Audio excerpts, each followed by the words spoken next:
Hello friends, welcome to Indian Job Summil. Bharat electronics limited Bengaluru லொக்கேஷனில் இருந்து நமக்கு அப்ரெண்டிஸ் வேக்கன்சி அனௌன்ஸ் பண்ணியிருக்காங்க. பிகாம் பிபிஏ நான் இன்ஜினியரிங் கிராஜுவேட்ஸாக இருக்கீங்க அப்படின்னா நீங்கள் அப்ளை பண்ணிக்கலாம். So Bharat electronics limited central government organisation தான்.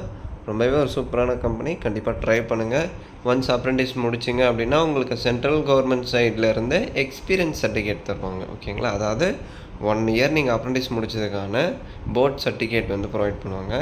அந்த சர்டிஃபிகேட் கண்டிப்பாக ஃப்யூச்சரில் வேல்யூவாக தான் இருக்கும். ஓகேங்களா, ஸோ என்றைக்குமே அப்ரெண்டிஸ் பண்ணுறது வேஸ்ட் ஆகாது. இப்போ நான் டிகிரி கம்ப்ளீட் பண்ணிட்டேன், அதாவது நான் பிகாம் பிபிஏ முடிச்சுட்டேன், இப்போ ஃப்ரெஷராக இருக்கேன், அடுத்து என்ன பண்ணுறதுன்னு தெரியல அப்படின்னா கண்டிப்பாக அதை நீங்கள் ட்ரை பண்ணுங்கள். ஸோ இதுக்கு யாரெல்லாம் அப்ளை பண்ணிக்கலாம்? கர்நாடகா, கேரளா, தமிழ்நாடு, ஆந்திரா, தெலுங்கானா இந்த ஸ்டேட்டில் இருக்கீங்க அப்படின்னா நீங்கள் இதுக்கு எலிஜிபிள், நீங்கள் அப்ளை பண்ணலாம். So bachelor of commerce, bachelor of business administration முடித்தவங்க இதுக்கு எலிஜிபிள். மற்ற டிசிப்ளைனில் நீங்கள் டிகிரி முடிச்சிருந்தால் இதுக்கு நீங்கள் அப்ளை பண்ண முடியாது. So only BCom and BBA only eligible. So upper age limit 25 years கொடுத்துருக்காங்க. அதுக்கு மேலே உங்களுக்கு ஏஜ் பார் இருக்குது அப்படின்னா எஸ்சி எஸ்டிக்கு 5 இயர்ஸ் 30 வரையும் அப்ளை பண்ணலாம்.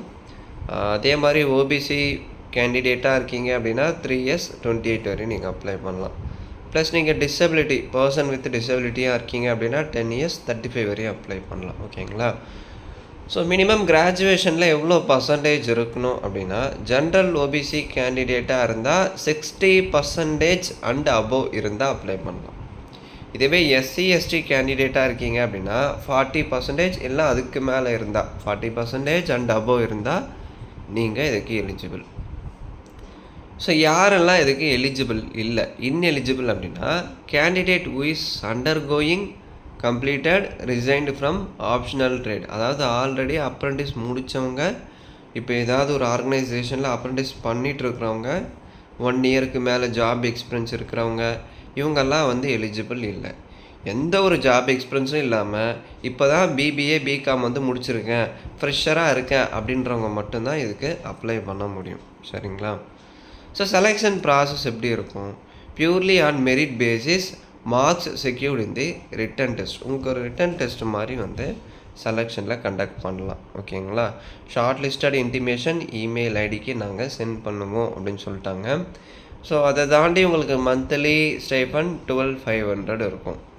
ஓகேங்களா, அதில் 8,000 பெல் உங்களுக்கு பே பண்ணுவாங்க, ரிமைனிங் 4,500 வந்து டைரக்ட் பெனிஃபிட் ட்ரான்ஸ்ஃபர் டிபிடி மூலிமா உங்களுக்கு கவர்மெண்ட் பே பண்ணிவிடுவாங்க. ஓகேங்களா, அதுபோக கேன்டீன் ஃபெசிலிட்டி இருக்குங்க. உங்கள் சேலரியிலேருந்து உங்களுக்கு கேன்டீன், அதாவது சம் அமௌண்ட் வந்து பிடிச்சிப்பாங்க. ஸோ கேன்டீனில் நீங்கள் சாப்பிட்டுக்கலாம். ஒரு சில அமௌண்ட், அதாவது ஒரு சர்டைன் அமௌண்ட்டை வந்து அவங்க பிடிச்சிப்பாங்க மந்த்லி. இப்போ உதாரணத்துக்கு 12,500 சேலரி இல்லையா, அதில் வந்து ஒரு 100 ருபீஸ் அப்படி ஒரு 200 ருபீஸ் வந்து அவங்க மந்த்லி சார்ஜ் பண்ணிடுவாங்க ஃபுட்டுக்கு. கேன்டீன் ஃபெசிலிட்டி இருக்குது, ஃப்ரீ இல்லை, சார்ஜபிள் தான். அதே மாதிரி டிரான்ஸ்போர்ட்டும் வந்து சார்ஜபிள் தான். அக்காமடேஷன் இல்லை, நீங்கள் தான் வந்து ரூமெல்லாம் அரேஞ்ச் பண்ணிக்கணும். ட்ராவலிங் அலவன்ஸும் செலெக்ஷனுக்கு அவங்க தரமாட்டாங்க, பே பண்ண மாட்டாங்க. சரிங்களா, அதெல்லாம் நீங்கள் தான் பார்த்துக்கணும். ஸோ இப்போ டாக்குமெண்ட் வெரிஃபிகேஷன் அப்போ என்னென்ன டாக்குமெண்ட்ஸ் எடுத்துகிட்டு வரணும்? 10th ஒரிஜினல், ஆதார் கார்டு, உங்கள் டிகிரி, ப்ரொவிஷ்னலு, இது எல்லாமே ஒரிஜினல் நீங்கள் எடுத்துகிட்டு வரணும். இது டைரெக்டாக வாக்கின் இன்டர்வியூ கண்டக்ட் பண்ணுறாங்க. 10th April morning 9:30 AM conduct பண்ணுறாங்க. எங்கே அப்படின்னா centre for learning and development, CLD அப்படின்னு சொல்லுவாங்க. Bharat electronics limited, Jalahalli post, Bangalore லொக்கேஷனில் உங்களுக்கு டைரக்ட் வாக்கின் இன்டர்வியூ கண்டக்ட் பண்ணுறாங்க. சரிங்களா, ஸோ இப்போ நான் சொன்ன டாக்குமெண்ட்ஸ் எல்லாமே ஒரிஜினல், ஒரு செட்டு ஜெராக்ஸ் இந்த லொக்கேஷன் போயிட்டு நீங்கள் எடுத்துகிட்டு போயிட்டு அட்டன் பண்ணுங்கள். அங்கே மேபி அந்த வாக்கினில் உங்களுக்கு ஒரு ரிட்டன் டெஸ்ட் மாதிரி கூட கண்டக்ட் பண்ணலாம். இல்லை டைரெக்டாக செலக்ட் பண்ணுறாங்களா அவங்க பர்ஃபார்மன்ஸை பேஸ் பண்ணி, இல்லை ரிட்டன் டெஸ்ட் வந்து கண்டக்ட் பண்ணுறாங்களான்றது தெரியல. ஸோ இந்த ஒரிஜினல் டாக்குமெண்ட்ஸ் இது எல்லாமே நீங்கள் எடுத்துகிட்டு போங்க. 10th ஏப்ரல், இன்றைக்கி ஏப்ரல் 6 இல்லைங்களா, இன்னும் உங்களுக்கு 4 days டைம் இருக்குது. இன்டர்வியூ வந்து 10th ஏப்ரல் தான் சொல்லியிருக்காங்க. ஏப்ரல் 10 காலையில் 9:30 மணிக்கு ஜலஹல்லி, பெங்களூர், அதாவது centre for learning and development, CLD அப்படின்னு சொல்லுவாங்க, பாரத் எலக்ட்ரானிக்ஸ் லிமிடெட், பெங்களூர் லொக்கேஷனில் உங்களுக்கு இன்டர்வியூ கண்டக்ட் பண்ணுறாங்க. என்ன கேட்டிங்கன்னா இது ஒரு வர்த்தபிளான ஜாப் தான். பட் என்ன அப்படின்னா ஒரு அனுபவம். பெல்னால் என்ன, அந்த ஒர்க்கிங் என்விரான்மெண்ட் எப்படி இருக்கும் அதெல்லாம் வந்து நீங்கள் நிறைய லேர்ன் பண்ணலாம்.